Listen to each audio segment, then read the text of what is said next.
Hello दोस्तों, राधे कृष्णा। आप लोग का हमारे चैनल पे बहुत बहुत स्वागत है।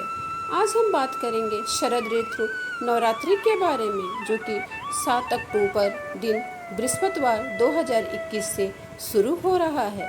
इससे पहले अगर आप हमारे चैनल पे नए हैं तो मेरे चैनल को सब्सक्राइब करें, बेल आइकन को पुश करें।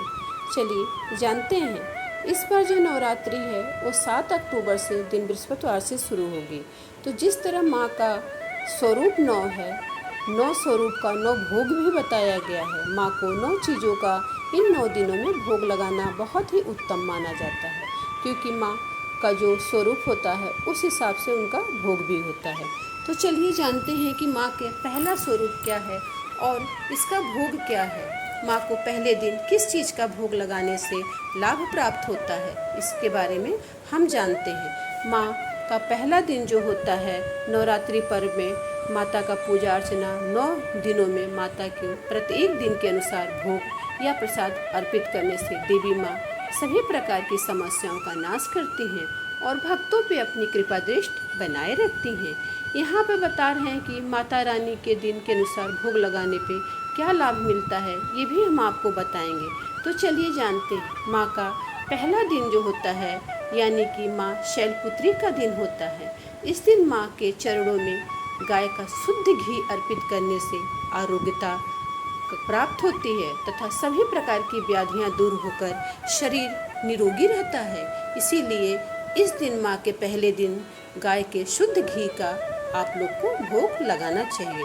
माँ का दूसरा दिन जो होता है वो ब्रह्मचारिणी का दिन होता है। इस दिन देवी माँ के शक्कर का भोग लगाने से या मिश्री का भोग लगाने से देवी के चरणों में अर्पित करने के बाद परिवार के सदस्यों में बांटने से आयु में वृद्धि होती है, आयु बढ़ती है। इसलिए इस दिन आप शक्कर या मिश्री का भोग अवश्य लगाएं। जो तीसरा स्वरूप माँ का होता है वो चंद्र घंटा का होता है। इस रूप का पूजा नवरात्रि के तीसरे दिन में होता है। इस दिन माँ को दूध या दूध से बनी हुई मिठाई या खीर का भोग लगाएं। मखाने की खीर का भोग लगाकर ब्राह्मणों को दान करना चाहिए। ये शुभ होता है, इससे दुखों की मुक्ति होता है और परम आनंद की प्राप्ति होती है भक्तों को।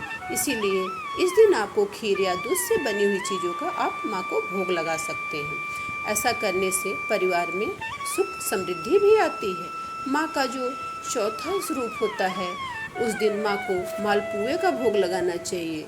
ऐसा करने से आपके घर में सुख शांति आती है, बुद्धि का विकास होता है। इसलिए माँ के चौथे स्वरूप में पुए का भोग लगाना चाहिए। माँ का जो पांचवा स्वरूप होता है वो स्कंद माता का होता है। इस दिन माँ जी को केले का नैवेद्य चढ़ाना बहुत ही शुभ होता है। ऐसा करने से माँ आपको उत्तम स्वास्थ्य और निरोगी काया भी प्राप्त करती है। इस बार जो है 5वां दिन और चौथा दिन है वो 10 तारीख को ही मनाया जाएगा। तो 10 तारीख को ही आप मालपुआ और केला दोनों का भोग लगा सकते हैं, क्योंकि ये तिथियां जो हैं वो एक ही दिन पड़ रही हैं। तो इस दिन माँ का भोग आप लगा सकते हैं। और जो छठा दिन होता है वो छठे दिन माँ के को शहद का भोग लगाना बहुत ही उत्तम माना जाता है। कहा जाता है कि शहद का भोग लगाने से मनुष्य की आकर्षक शक्ति बढ़ती है, उसकी सुंदरता में वृद्धि होती है। इसीलिए माँ के छठे दिन जो है वो आप शहद का भोग अवश्य लगाएं। और जो 7वां दिन होता है वो माँ कालरात्रि का होता है। माँ कालरात्रि को गुड़ का भोग लगाना चाहिए। कहा जाता है कि गुड़ का भोग लगाने से माँ प्रसन्न होती है। आकस्मिक आने वाली दुर्घटनाएं, संकटों से मनुष्य जाति की रक्षा होती है। तो इसलिए जो 7वां दिन होता है उस दिन माँ को आप गुड़ का भोग अवश्य लगाएं। और जो आपका 8वां दिन होता है, 8वें दिन माँ रानी महागौरी का होता है। इस दिन माँ रानी को आप नारियल का भोग लगाएं। कहा जाता है कि नारियल माँ को बहुत ही प्रसन्न होता है।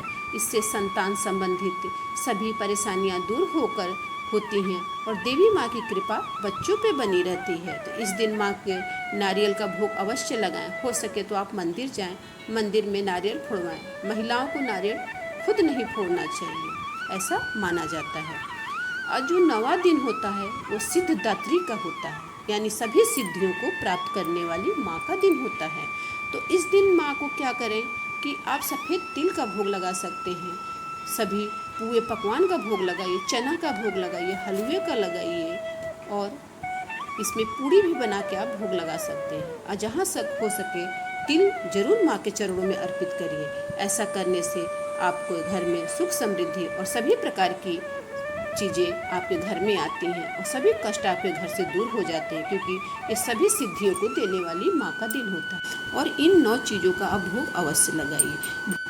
ऐसा करने से आप लोग को लाभ मिलता है। और अगर आप लोग को मेरी वीडियो थोड़ी सी भी पसंद आ रही हो तो प्लीज़ शेयर और सब्सक्राइब जरूर किया करें। तो प्लीज़ कमेंट बॉक्स में जय माता दी जरूर लिखें।